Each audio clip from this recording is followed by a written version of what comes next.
Ang kabias ng China ay isa sa pinakamatanda at pinakamatatag na sibilisasyon sa kasaysayan ng mundo. Musbong ito sa paligid ng mga ilog Huanghe at Yangtze River sa Silaang Asya. Mahigit 4,000 taon na ang nakalilipas. Kilala ito sa mahabang kasaysayan ng dinastiya, malawak na impluwensyang kultural at mahalagang imbensyon na nagbago sa pamumuhay ng tao hindi lamang sa Asya kundi sa buong mundo. Ang kabias ng China ay umusbong sa rehiyong mataba at mayaman sa agrikultura, partikular sa lambak ng Huanghe. Tinagurian ang ilog na ito bilang ilog ng kabiasnan dahil dito nagsimula ang unang organisadong pamayanan sa China. Gayunpaman, tinawag din itong ilog ng pighati dahil sa madalas na pagbaha na sumisira sa mga pananim at tirahan. Ang magandang lokasyon ng China ay nagbigay ng sapat na yaman, ngunit dahil napapaligiran ito ng mga bundok, disyerto at dagat, naging hiwalay ang kanilang kultura mula sa ibang sibilisasyon sa loob ng mahabang panahon. Mga unang dinastiya. Dinastiyang Xia, 2100 hanggang 1600 BCE. Itinuturing na unang dinastiya, bagamat may mga diskusyon kung ito'y mitolohiya o tunay na naganap. Umusbong dito ang mga unang anyo ng pamahalaan at organisadong lipunan. Dinastiyang Shang, 1600 hanggang 1046 BCE, ang unang dinastiya na may malinaw na ebidensya ng pagsulat gamit ang oracle bones, mahusay sa paggawa ng bronze at pagpapanday. May malinaw na paghahati ng lipunan, mga maharlika, magsasaka, manggagawa at alipin.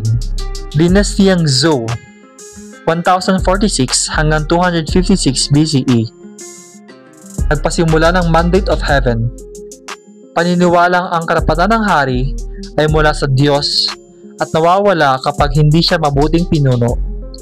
Umusbong dito ang pilosopiya ni Confucius at Lao Tzu. Ang kanilang pangunahing pananim ay ang bigas sa timog at millet sa hilaga, mangingisda at pangangaso bilang karagdagang pinagkukunan ng pagkain. Nakikipagpalitan sila ng seda, porselana at tsaa sa ibang bansa sa pamamagitan ng Silk Road.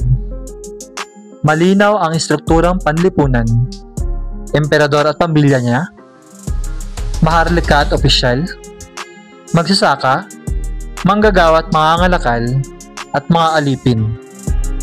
Kultura at filosofiya. Confucianism, nakatuon sa moralidad, respeto sa magulang, at maayos na pamahalaan. Taoism, naniniwala sa pamumuhay ayon sa daloy ng kalikasan o Tao. Legalism, mahigpit na pamahalaan at batas bilang susi sa kaayusan. Pagpapahalaga sa pamilya at edukasyon. Paggamit ng Chinese characters na hanggang ngayon ay pundasyon ng kanilang wika. Mga dakilang imbensyon ng kabias ng China. Papel, nagpaunlad sa edukasyon at pamamahala. Gunpowder, unang ginamit sa paputok at kalaunan sa sandata. Compass, nakatulong sa nabigasyon. Printing press, nagpalaganap ng kaalaman.